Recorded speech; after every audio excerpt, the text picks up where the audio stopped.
এই হচ্ছে ভোরের পুরো সি বিচটা, দেখো কি দারুণ লাগছে। এই বড় বড় এখন পাথরগুলো ফেলা হয়েছে নিউ দিঘার দিকে, আগে পুরোটাই বালি ছিল। দেখতে পাচ্ছ সূর্য উদয়ের ফার্স্ট কিরণটা, যেটা দেখতে প্রথমে কে বসবে? আমি। আচ্ছা ভাই দানিস, ফেলিস না। প্রথম থেকে যখন সময় খারাপ যায় তো সব দিক দিয়েই খারাপ যায়, সেটাই আমার সাথে হচ্ছে। হ্যালো বন্ধুরা, এখন বাজে সকাল 4:55। এখন আমরা যাচ্ছি দীঘার সি বিচে সকালের সূর্য উদয় দেখার জন্য। কোনোদিন আমরা সূর্য উদয় সকালে দেখিনি সি বিচের, তাই জন্য আজকে সকাল সকাল উঠে পড়েছি সূর্য উদয় দেখার জন্য। আর ওখানকার পরিবেশটা কেমন সেই জিনিসটা তোমাদেরকে দেখাবো, চলো। তো ফাইনালি আমরা সি বিচের সামনে চলে এসেছি। আর সকালে যেই অনুভবটা সি বিচের খুবই দারুণ লাগছে, কেন অনেক শান্ত মেজাজের সি বিচটা লাগছে। এরকম সবসময় দেখা যায় না, এই ভোরের টাইমই দেখা যায়। এই হচ্ছে ভোরের পুরো সি বিচটা, দেখো কি দারুণ লাগছে। আর তার সাথে দেখতে পাচ্ছ সকালের ওয়েদারটাও খুব সুন্দর লাগছে। এখনো পর্যন্ত সূর্য এখন ওঠেনি, সকালে সূর্য না উঠলে কিন্তু ওয়েদারটা কিন্তু খুব ঠান্ডা আর খুবই সুন্দর লাগে। সকল মানুষরা দেখতে পাচ্ছে এখানে সি বিচে এসে সূর্য উদয় দেখার জন্য এসে। সামনের থেকে নিচে দেখছিল মানুষ বেশি, তো হেভি লাগছে। কিন্তু নিচে না, এখানে বসবে, এখন নিচের দিকে যাবো। চলো একটু নিচের দিকে বালিতে নেমে দেখি। আর কালকে তো ঠিক মতো স্নানই করতে পারিনি, বল অবস্থা এমন ছিল জোয়ারের জন্য। ঠিক সি বিচের নিচে এই বড় বড় এখন পাথরগুলো ফেলা হয়েছে নিউ দিঘার দিকে, আগে পুরোটাই বালি ছিল। ওই মাথা থেকে পুরো এই মাথা অবধি এই বড় বড় এখানে পাথরগুলো দেখতে পারবে তোমরা। পাথরের অবস্থাগুলো ঠিক এরকম হয়ে দাঁড়িয়েছে। সি বিচের বালি আমরা আজকে পুরো দেখতে পাচ্ছি। এই ফাইনালি আমরা সি বিচে পা রাখলাম। আর ছোট ছোট দেখতে পাচ্ছ এখানে ক্যাংড়া আমি দেখতে পাচ্ছি। এই দেখো যাচ্ছে। সকালের ওয়েদারের সাথে এই জায়গাটা কিন্তু দারুণ লাগছে। আর তার সাথে দেখতে পাচ্ছ অন্তরা এখন রিলস বানাবার জন্য জোগাড় যন্ত্র করছে। এখন কি করছো গো? এটা কি করছো? তুমি বেগে গেছো। গাইস দেখতে পাচ্ছ সূর্য ওঠেনি কিন্তু চাঁদ এখনো কিন্তু আছে। আমরা সানরাইজ দেখার জন্য এসেছি, এটা মুনরাইজ আমরা দেখতে পাচ্ছি। এখানে অনেকটা আমরা জলের সামনে চলে এসেছি। জলের জোয়ার আস্তে আস্তে বাড়ছে। ভোরের দিকেও কত মানুষ এখানে চান করছে। আর মানুষের দেখতে পাচ্ছ যেই উত্তেজনাটা সকালে আসার, এখানে সকল মানুষের দ্বারাই আমরা দেখতে পাচ্ছি। পুরোপুরি সামনে চলে এসেছি। এই হচ্ছে ছোট জোয়ার, এই দেখতে পাচ্ছ কত সুন্দর লাগছে। কিন্তু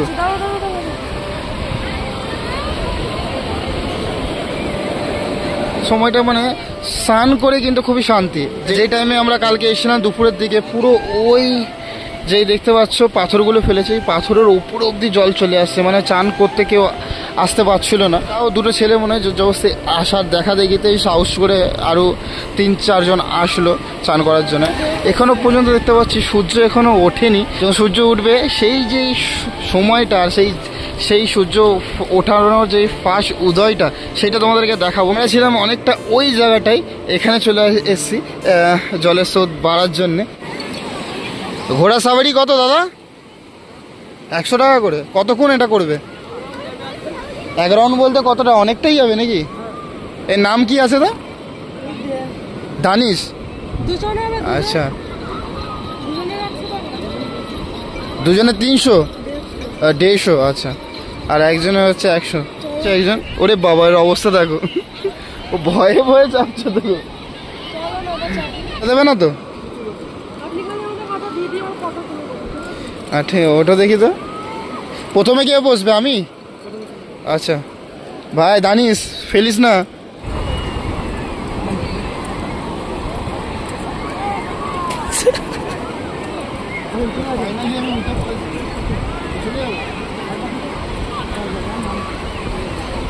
ফাইনালি আমরা দানিসের ওপরে উঠে পড়েছি। এখান থেকে দেখতে পাচ্ছ ভিউটা কেমন লাগছে। ছোটোবেলায় আমি ঘোড়া সাবারি করেছি, সেটা আবার ভিক্টোরিয়াতে। আর এই হচ্ছে সি বিচে সেকেন্ড টাইম। অনুভব খুবই কম, খুব ভয় লাগছে। কিন্তু বলছি দাদা, দানিশ খাই কি দাদা? কলা চানা এসব খায় নাকি? ঘুষি এখন খেয়েছে সকালে কিছু? কলা খেয়ে এসছে। আচ্ছা ঘুরিয়ে দাও গো, আমি থাকবো না। কত বয়সের? 5 বছর। 7 বছর। 7 বছরের দানিশের ওপরে আমরা চেপেছি দুজন মিলে। তাইও পাচ্ছে না। আমাদের ওয়েটটা দানিশ নিয়ে যাচ্ছে, সেটা অনেক অনেক বড় ব্যাপার। ভয় কেন পাচ্ছে? দানিশের পিঠে চেপে পুরো অতদূর অবধি গেছি। তো থ্যাংক ইউ দানিশ আমাদেরকে নিয়ে যাওয়ার জন্য। এটা কি করছো দা? এটা কি বাঁধতে হয় না? এটা কি হয় না বাঁধলে? ও আচ্ছা আচ্ছা, ফুলটার জন্য ফুলটা বাঁধছে, তার কারণ দেখতে সুন্দরটা লাগে তার জন্য ফুলটা বাঁধছে। এরকম কোনো ব্যাপার নয় যে এটা বাঁধতেই হয়। টাটা দানিশ, কেমন লাগলো এক্সপিরিয়েন্স? এই হচ্ছে দেখতে পাচ্ছ সূর্য উদয়ের ফার্স্ট কিরণটা, মানে সূর্য উদয় এখন পুরোপুরি হয়নি, ফার্স্ট কিরণটা তোমাদেরকে দেখাচ্ছি। খুব সুন্দর লাগছে কিন্তু এই পাথরের সামনে। ঠিক ওই ঢিপিটা আছে, ওখানটায় বসবো। ওখান থেকে যেই সূর্য উদয়ের যেই ভিউটা সেটা তোমাদেরকে দেখাবো আর অনুভব করব আমিও তোমাদের সাথে। এখন বাজে 5:52। যত সময় বাড়ছে তত এখানে ভিড়টা আস্তে আস্তে বাড়ছে, বুঝতে পারছো? তখন এতটা ভিড় ছিল না ফার্স্ট টাইমে। এখন দেখতে পাচ্ছ কত মানুষ নিচে নেমে গেছে। সকালে একটু চা খাবো, মাথাটা ধরে আছে। সকালে ঘুম থেকে উঠে কে কে চা খাও অবশ্যই আমাকে কমেন্ট করে জানাবে, নাহলে কিন্তু মাথা ছাড়ে না চট করে চা না খেলে। এই সকালের চা, ওহো কি দারুণ ব্যাপার। ফার্স্ট চায়ের ফার্স্ট চুমুক। তো